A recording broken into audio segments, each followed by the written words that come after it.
పశ్చిమ బెంగాల్లో ప్రముఖంగా పశ్చిమ బెంగాల్లో భారతీయ జనతా పార్టీ గెలుస్తుందని ఎవరు కూడా పెద్ద ఎత్తున ఊహించలేదు. రకరకాల ఊహాగానాలు ఉన్నప్పటికీ కూడా పశ్చిమ బెంగాల్లో భారతీయ జనతా పార్టీ నరేంద్ర మోదీ గారి నాయకత్వంలో వారి మీద విశ్వాసంతో విజయడంకా మోగించి భారతీయ జనతా పార్టీ ప్రభుత్వాన్ని పశ్చిమ బెంగాల్లో ఏర్పాటు చేయించి ఈరోజు తెలంగాణ గడ్డ మీద అడుగు పెడుతున్నటువంటి మన ప్రధానమంత్రి గారికి తెలంగాణ వ్యాప్తంగా అన్ని జిల్లాల నుంచి అన్ని గ్రామాల నుంచి పెద్ద ఎత్తున స్వాగతం పలకడానికి విచ్చేసినటువంటి అక్క చెల్లెలకు అన్న తమ్ముళ్ళకు అందరికీ నా యొక్క ధన్యవాదాలు నమస్కారాలు తెలియజేస్తా ఉన్నాను. మొట్టమొదటగా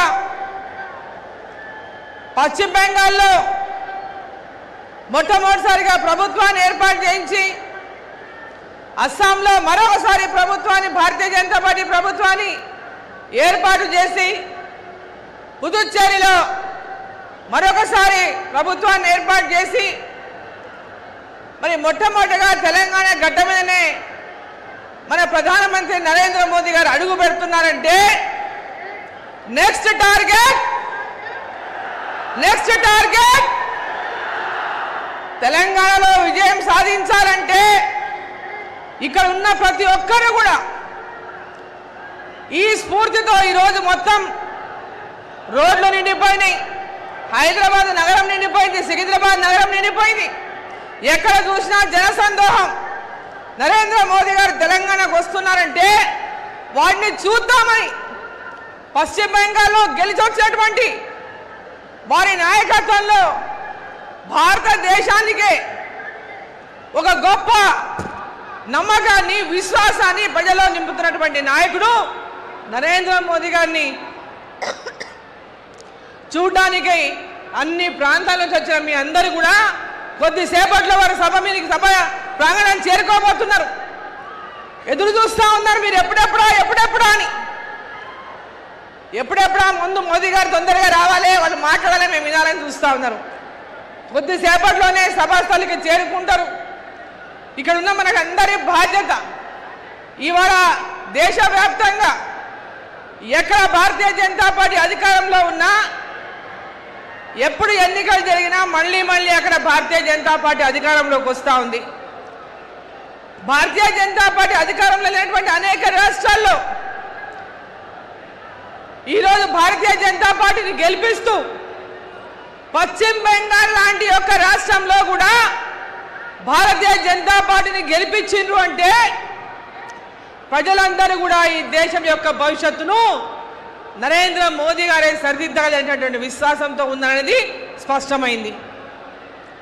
ఈ దేశానికి మోదీ గారి నాయకత్వం అవసరం. ఈ దేశాన్ని వికసిత్ భారత్ చేయడం అవసరం. వికసిత్ భారత్ లక్ష్యంతో ఈరోజు భారతదేశం అంతా కూడా ఒక అభివృద్ధి ప్రతి గ్రామాల నుంచి అభివృద్ధి పరచాలని, ప్రతి రాష్ట్రం అభివృద్ధి చెందాలని ఈరోజు కూడా మన రాష్ట్రంలో అనేక అభివృద్ధి కార్యక్రమాలకు దాదాపు 10,000 కోట్ల రూపాయల పనులకి ఇవాళ శంకుస్థాపనలు చేసిండు, ప్రారంభోత్సవాలు చేసిండు. అదేవిధంగా భవిష్యత్తులో తెలంగాణ ప్రజల యొక్క కళ సాకారం కావాలి. మనం ప్రత్యేక తెలంగాణ కోరుకున్నాం. నీళ్లు నిధులు నియామకరణ సెంటిమెంట్తో ప్రత్యేక తెలంగాణ కోరుకున్నప్పటికీ కూడా నేటికి కూడా తెలంగాణ ప్రజల కళలు నిజం కాలేదు. గతంలో బీఆర్ఎస్ పార్టీ కానీ ఈనాడు కాంగ్రెస్ పార్టీ కానీ ప్రజలను వాళ్ళ హామీలతో మోసం చేసినే తప్ప తెలంగాణ ప్రజల కళలు నిజం చేయలేదు. మహిళలే కానీ, రైతులే కానీ, యువకులే కానీ, అన్ని వర్గాల ఎస్సీ ఎస్టీలు కానీ, బీసీ వర్గాలు కానీ అన్ని వర్గాల యొక్క అభివృద్ధి జరగాలి. తెలంగాణ మనను కలలుగన్న తెలంగాణ ఏర్పాటు కావాలి. ఈ తెలంగాణలో అభివృద్ధి జరగాలి అంటే తెలంగాణలో కూడా భారతీయ జనతా పార్టీ అధికారంలోకి రావాలి. డబుల్ ఇంజన్ సర్కార్ తెలంగాణలో వస్తేనే తెలంగాణ ప్రజల కళ సాకారం అవుతుంది. మరి ఆ దిశ మనం అందరం ముందు కదులుదామా? పశ్చిమ బెంగాల్లో అధికారంలోకి వచ్చినట్టే తెలంగాణ కూడా అధికారంలో తెద్దామా? తెలంగాణలో బీజేపీ అధికారంలో తెద్దామా? తెలంగాణలో బీజేపీ అధికారంలోకి తెద్దామా? తెస్తాం, బీజేపీ అధికారంలోకి తెస్తాం.